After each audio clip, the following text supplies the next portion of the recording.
Who has just recently returned from a tour pretty much all across America. All over the East Coast and back, right? Yeah. And part of that was Stoli, or was the whole thing for Stoli? Whole thing was Stoli sponsored. Moscova Fair. Essentially, they commissioned a piece. They wanted a Russian-esque, ballet-esque piece. First comes to mind when I think of Vire Society. Yeah, right, totally. Well, it's Stoli vodka. Yeah. Okay, and actually they put us in nightclubs. Actually, we got a couple large live music venues along the way, which was really exciting to talk about the show. Our first piece was called Temptation Without Consequence. And it was a good one.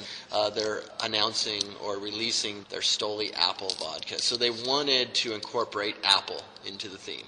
And I'm all about that. I love somebody bringing us impetus for creation, just whether it be a prop or whether it be a concept or just like a color or something. I love that. Something to run with and just something to work from, and you can also say you satisfy their ones beyond their expectations.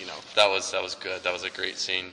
So is this the first, a tour of this length? This is pretty much the first one you've been on, and correct me if I'm wrong, this grandiose, all across.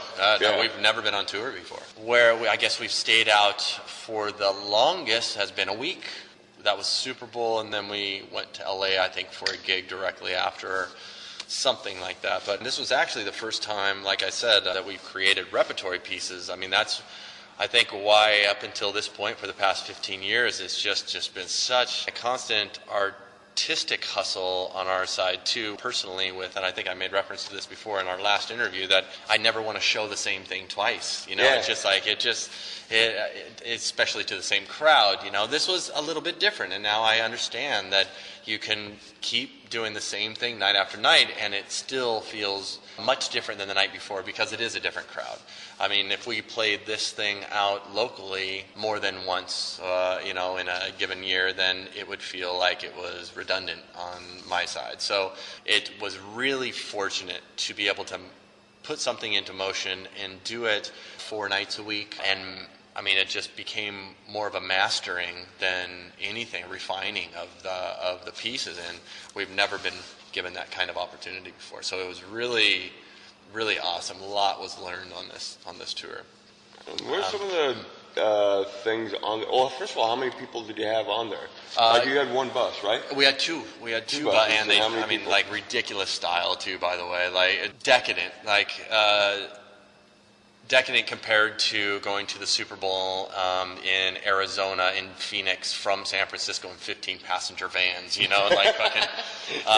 These were just like the best of the best buses that they gave us. We got 2 buses and trailers behind us too, and we traveled with 14 performers that were on stage the whole time, and our crew, Chucky and Genevieve and myself and Sarah, were part of the production, always visible somewhere.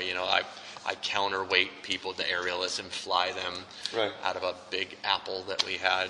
And then Stoli had one representative on with us as well, their field producer, I guess they call him. Mm-hmm. We stayed on the buses 3 nights a week, and we were in hotels 4 nights a week. And that was, that in itself is just, whoa, what an experience that is, to wake up and be with 12, with 10 other people, on your bus. Lots of Stoli consumed along the way. Well, of course, you need product. You need to represent the brand. Yeah, for sure. They actually suggested before we left that no other vodka at least should be inside except for Stoli. So we said, well, shit, you gotta pack us with Stoli. Then we need some product on our bus. Yeah, it was fun. The people we toured with, we traveled with, are amazing people, and it was really nice to live production, just to live it, because it wasn't a vacation. We were always thinking about the show and how to make it better, and that's really, really fun. That's something that I dream of doing eventually when Big Top gets its feet on the ground, is just going on tour with a small selection of local people and also bringing in all across the country. Yeah, sure. You know, Sure. various Absolutely. performers from everywhere. Absolutely. It would have been, not that it wasn't already an undaunting task, just like, simply booking hotels and logistical shit, that Sarah really was a godsend. And, she being our production manager / road manager, But if we also had to depend on each venue pulling in the people to pay our continued way, I can't fathom having to do that as well, having to depend on the ambiguity of selling tickets along the way. We didn't have to. They padded these venues. They gave away tickets to all local industry, and then Mirabal, who's a New York marketing firm that hired us, has a corner on these this kind of marketing campaigns where they bring in celebrities, and it's a red carpet affair essentially. Still, it's that's what they went for. It's still a big production, not something that's huge name, but something that the normal person would not have the opportunity to see. Yeah, right. But they did open it up. There were in every city too, and the big venues especially. They did open it up to.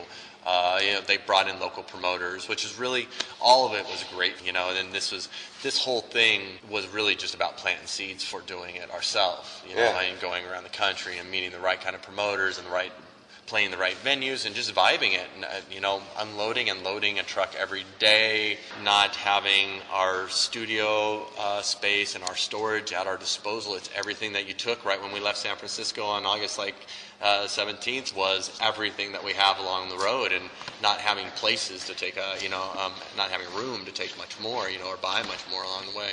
So essentially that was a huge learning experience for me. It's just how to tour a production. Yeah, there's so many things that I learned. And from that, so many great connections and appreciative audiences, no bad experiences. As far as production was concerned, rolling with the punches for sure in all cases. Lots of things that What kind of things were punches thrown at you? Yeah, well, the biggest some funny shit out there. Well, funny. I'm a logistical fucking mess right now because somebody had to keep all the logistics together. So I wish I could just play the silly vibe and say, oh yeah, it was. This was funny and silly, but it didn't affect us. But some things did, and the bad things, or the things along the way that we had to deal with consistently was the people who helped us book the venues, did not do the advancing as well. We had to do the advancing. So we have a rider that the booking agent was supposed to take, and when they're booking the potential venues, give the venue the rider and say, can you accommodate our show? It's a conventional thing, but This is a marketing firm that's acting as a promoter as well, and not to fuck with them at all, but she didn't know how to do that, and we would roll into venues when we do the advancing and find out we're in Houston in 4 days, and the venue doesn't have room to build our aerial rig. And that's what we traveled with us, with this idea of building this huge aerial rig that's a self-contained system. It's got our Marley floor, it's got the aerial rig, we have our staging, our lighting, everything. That's what they were supposed to be able to accommodate. And out of, I don't know how many shows we did, was it 12 signature pieces across the country, we built our aerial rig 3 times. Ouch! That must have hurt. That hurt. But some of the venues could accommodate our aerial performance, so we didn't have to build it. So that was nice. But so many of the times, our aerialists, oh my God!